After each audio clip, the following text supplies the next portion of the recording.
The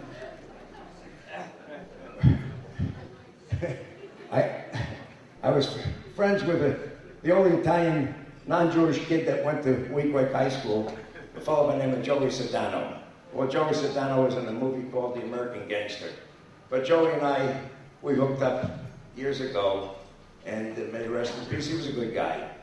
And he comes to me one day, and he says to me, listen, he says, Tootsie Roll Levy and Little Itzy Goldstein, they want to go to Israel before they die. I says, are they planning to die? He says, well, you never know with these guys, but they want to go. They got a sentimental feeling that they would like to see the Holy Land before they check out. Now, Milton Tootsie Roll Levy had two expressions. His two famous expressions was, if he meets somebody and he didn't like him, he says, you know, there must have been a strong wind blowing the day that you were born. The apple fell far from the tree. And the second one was he was a bookmaker, and if somebody beat him on a sport bet, he would say, Joey, don't rush to pay this guy. We might get lucky. He could get hit by a truck. Little Itzik was another one of those local lure characters. So sure enough, we book a flight and we go to Israel on El Al. We get on the flight, and sure enough, Toots and Itzik, they're hungry, and they say, hey, waitress, come over here for a second. I says, Toots, Itzik, they're not waitresses. She's a stewardess. He says, listen, I want a piece of flanken. First of all, I want some chopped liver, and I want some flanken, and I want creme. She says, you'll eat what we give you. He says, let me ask you a question. Is this a Jewish airline or isn't it? When I order something, this is what I want. Well, it was an unbelievable flight to Israel. And finally, they give him the landing forms. So on the landing forms, you had two geniuses that were plagiarizing one from the other. The name of your mother, dead, D-E-D. Name of your father, dead, D-E-D. Nationality, Jewish, J-O-O-I-S-H. They handed me the landing form, and they said, well, you're an educated guy. How did we do? I says, fabulous. Anyways, we finally reach Israel, and as we flew over the shores, as everybody who's ever been on an LL flight remembers, in the old days, they would start to play Avenu Shalom Alechem to get you all spirited up and so forth. And by this time, the stewards and the stewardesses are on to Toots and they're on to Itzik, and they come over and they say, Mr. Levy, Mr. Goldstein, look, that's the shores of Israel. Toots looks out the window, he says, this place looks like Coney Island.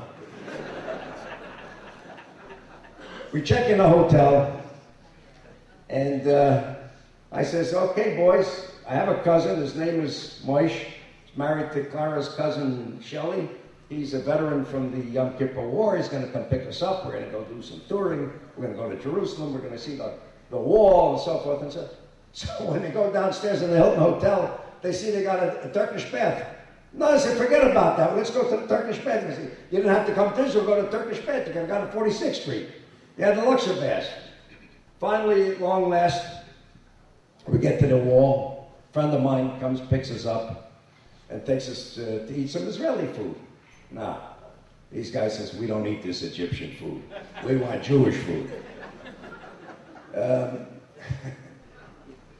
Bunch of Italians from the Union in Newark, New Jersey, they say to Mr. Levy and Mr. Goldstein, friends of theirs, look, you're going to be in Israel, go to Bethlehem, and do me a favor. Goldstein and Levy, buy us a couple of manger scenes.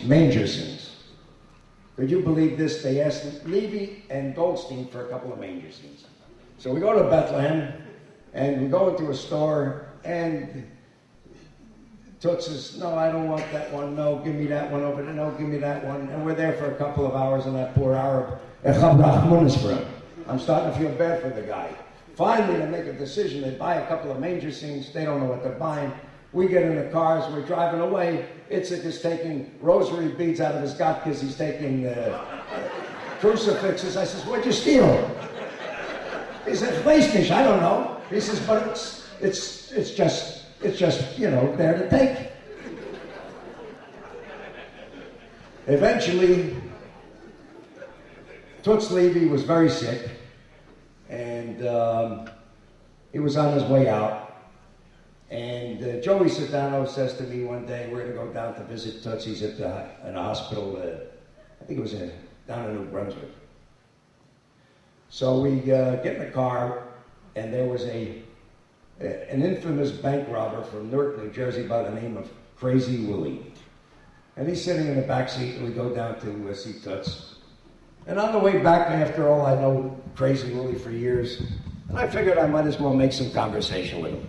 I said, let me ask you a question, Willie. I says, your birth certificate, it doesn't read Crazy, does it? Does it read Willie as your family name? He says, no, my name is Willie. So what's your family name? I says, you gotta be Italian, you live on here with the guys on Bloomfield Avenue. He says, no. The name is Gantz. I says, Gantz? You Jewish? He says, yeah, I think I am.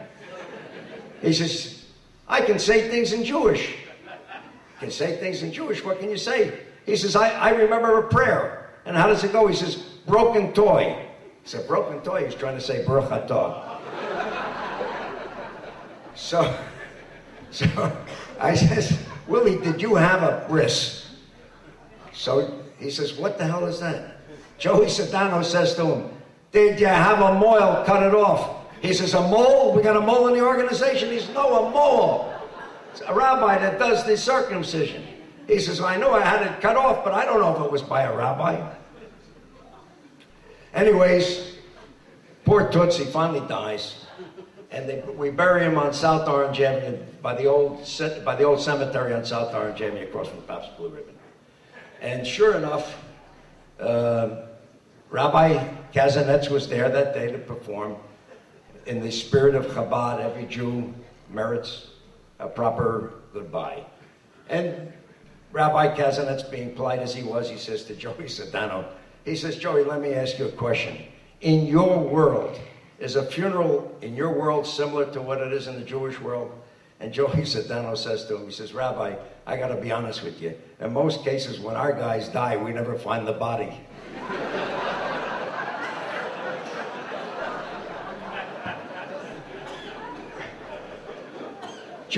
Toots' daughter, Sherry, she grabs a hold of me and she says to me, listen, Myron, she says, you know, my father really wasn't a tzaddik.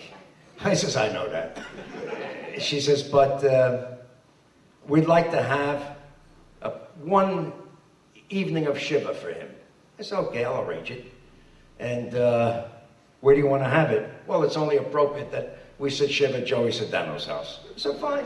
I said Shiva at Joey Sedano's house. You're going to eat pasta bazool, you're going to eat osso buco.